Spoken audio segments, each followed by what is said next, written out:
Now we're going to jump right over to Chef Sheamus, head dishwasher of Till Kitchen. By the way, I keep bringing up the dish pit because when I had a tour, the media tour, you brought up the fact that there's windows and it's a gorgeous, gorgeous area for the staff, and you guys are all about empowering the staff. It was amazing to me because I'm all about culture and leadership. To hear you and the owners, all of the staff, talking about how they are so empowered working for you there. So the dish pit is probably just as nice as the dining room. It's really important. I mean, I think, I always challenge my team and say that really the most important thing we're doing right now is creating a culture. It's not opening a restaurant, but creating a culture. And I think if you look at our dish area, as it were, I think it's a perfect example of just putting thought to how we can sort of nurture and create a better environment for everybody involved. And look, I mean, I didn't even start washing dishes. I started cleaning the restaurants for my father. Cleaning the bathrooms, all of those things, and then went on to wash dishes and become a prep cook. So I get what it's like to kind of toil away back there. It's hot, it's steamy, it's thankless. And so, it's been something that I've been cognizant about for really probably the last 15 years in terms of, okay, how do we get natural light into the kitchen? I think it really kind of changes everyone's approach and how they look at it and even what we call it. It's like, I mean, not calling you out, but like we never call it the pit. It's always called the dish area or the dish station or anything like that, just because we think it sets the right tone and really kind of frames the narrative in the right way. We have the sales pit here at Cumulus Media, so maybe that's where I got it from. Yeah, but no, I think that's pretty common. Right. Yeah. But it's really cool. Out of all the things of the tour that I had, that just really stood out in my mind because I'm all about empowering the employees, and so absolutely incredible. Altitude Hospitality Group, you are the owners behind Garden of the Gods Gourmet, Taste of the Fine Arts Center, the Pinery, and tell us more about Till. Sure. So Till, we just opened up a little less than 2 weeks ago. We're on Powers, right at where it meets Briargate over by Lifetime Fitness and Target. We knew we had an opportunity in that area. We did a feasibility study almost 2 years ago, and it really proved to be one of the most underserved markets in Colorado, if not the most underserved market in Colorado. Being a resident of the North Springs myself, I can tell you it's the truth. It's the absolute truth. And so we knew we had a huge deficiency, and I think really looked at it and said, okay, well, this is a great opportunity for us to be able to contribute to to our community, and to kind of enrich the community, as it were, of Colorado Springs, but that area in particular.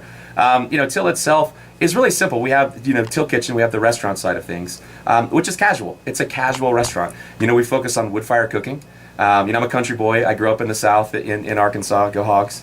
And, I grew up in barbecue, and cooking with wood. So it's something that's really important to me. And I think, it's pretty simple to take really wonderful ingredients with some of our partners, some of the vendors we use are, ranchers, farmers, and other artisans. I mean, being able to take, for example, pasture-raised meat, pasture-raised lamb in particular from Corner Post Meats, Adrian and Dan and what they do with their team, being able to take something that's incredible, being able to apply, really great simple technique to it and just get out of the way.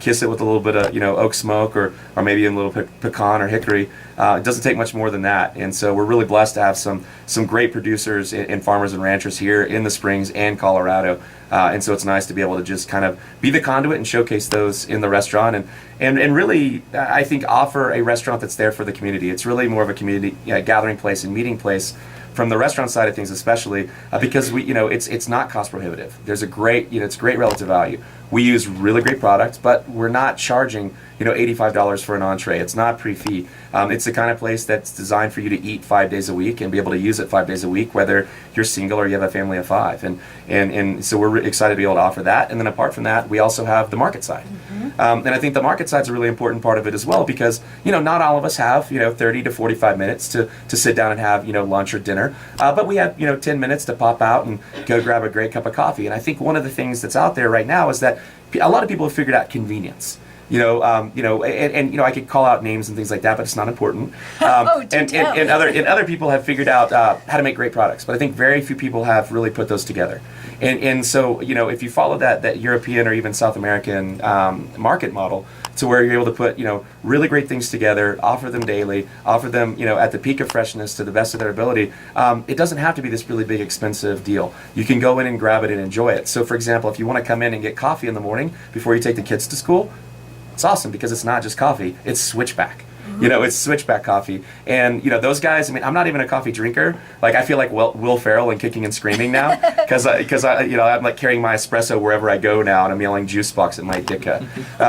But it's that good. I mean, it's really that good. It's not super acidic. It's got great balance. Milk's the perfect sort of natural sweetener, and you don't find yourself adding a bunch of sugar to it. So you have that, and that's coupled right next to some really great pain au chocolat, really great, like ham and cheese croissant, a regular croissant, almond croissant.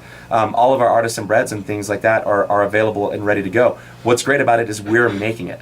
It's being done in-house, and I think, we talk a lot about the local foods movement in a lot of different communities, but I think one of the parts of the narrative that I think is missed is that's great. So, to a certain degree, you're a consumer, right? And you're bringing in these great products, but at what point are you a producer?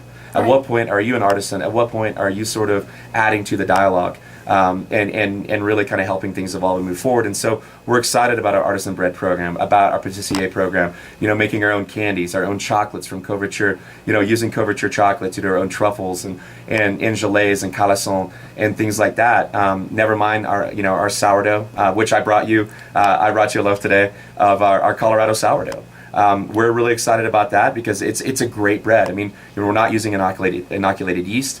We're actually taking the yeast that are present here in the environment in Colorado, and we're harvesting them, and we're creating this fermented dough that's live. It's about 4 or 5 days of that bulk fermentation, but there's a mother that was even alive before then. And I think those are people that are have lived in the Bay Area or visited the Bay Area are pretty familiar with sourdough. From a flavor standpoint, it's hard for me to want anything else but sourdough. But Mike Ortelli, who's our baker, really just does a lights out job with that program. I think the other part of it that's great is also your body processes it differently. A naturally fermented dough is processed in your body differently because those enzymes, all those little microorganisms, are doing their part to help break it down before it even gets in. So that way, when you're eating bread, it's much gentler on your system. And it's so really, this is my pitch to just convince you to eat more bread. No, because I love bread and right. I love pizza. Yes. And that's it, right? So the pizza is done the same way as well. We know there's a lot of guys that do really great Neapolitan pizza, and my whole thing is like, I don't want to play in the same sandbox with those guys because they're going to kick my butt. So how do we do something? How do we do something that's a little bit differentiated? I think that tells a little bit of the story of Colorado, and a little bit of sort of our story as well, from where we grew up cooking and using sourdoughs, whether that's Northern California, Bay Area, whatever it is. So we're excited to be able to offer that. And you also can take the pizzas to go. You can. You can take the pizzas to go. We have sushi on the market side as well. It's only in the market side, not in the restaurant side. We're really proud of our partnership, with who we purchase fish from, and it was great to just hear about Wild Woman and what they're doing there, because I think it follows into philosophically about what we're doing. I know we'll be conducting more business as soon as we leave this room. And we got a head start before this. But also we partner with Kanaloa Seafood out of Santa Barbara, California, and it's very much the same thing. It's rooted in sustainable fisheries, understanding point of origin, understanding that it's one thing to order tuna, but it's another thing to know which boat it came from and which waters, and how it's been handled throughout that whole process. Or understand that maybe tuna wasn't your best choice today, to go with something else instead of that. And so we're proud of that. We've living up there in Northern Springs and Briargate, that there's an opportunity to be able to offer some really great fish and some really great sushi, and be able to take that with you, along with those pastries, along with the coffee, our prepared foods. If you don't have time and if the kids are going between school and playing sports, we've already done the work for you. So we have our prepared foods entrees, our salads, side items, dressings, sauces, condiments. If you're throwing a party, you can go in there, look like a total hero just by putting it on a plate. Ooh, yeah, that gives me lots of ideas. I'm all about that. Right. All about cheating. Ha ha. Yes, I did make that. Okay, right. Chef Sheamus made it. That's okay. Sandra Lee made a career on it, right. So you're fine. That's perfect. And there's a reason why those people are household names. So, yeah, exactly. Here, I opened the box. Done. Exactly. I'm a working woman. Exactly. And you also have a great banquet facility, or is that? We do. We have a private dining room. It's not a huge spot, but we can accommodate a little over 100 people, depending on the type of party that you want to have.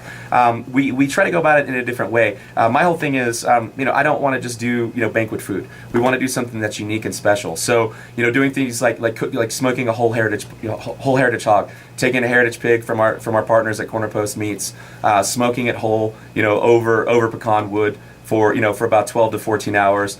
Picking that, saucing it, serving it with sides like mac and cheese, greens, whole roasted cauliflower, pickles, mustards, things of that nature, and then to finish it off with some banana pudding brulee. So the idea is making it more family style, and so when we're trying to frame that narrative and get people to understand what it is, I say imagine the best Thanksgiving and New Year's and Christmas party you've ever thrown, and imagine not having to do the work. Oh, so that's the idea, and plus I think it keeps the cost down for the guest. You're not going through all these plated things, and you're not adding all these costs, and you're really it's a really cool way to have a party and to relax and to really enjoy a lot of great flavors and a lot of great things that you wouldn't necessarily be able to do if you just ordered a la carte. Wow, Chef Sheamus, you're amazing. You could have carried the whole hour. Tillkitchen.com, that's Till kitchen.com. Go ahead and check them out. They're open for lunch and dinner? We're open for lunch and dinner 7 days a week, and then our market opens up. Opens up as well at 7 a.m. every day. So if you want to pop in early and grab a coffee or a great breakfast pastry or anything like that, that's available. And then we're going to begin brunch service starting on the weekends only, and it's going to be beginning July 23rd. And we'll be doing brunch from 8 a.m. continuously through the day until 4, and then we'll switch over to our dinner. Nice, wonderful. Definitely stay tuned to Our Town on 740 KVOR.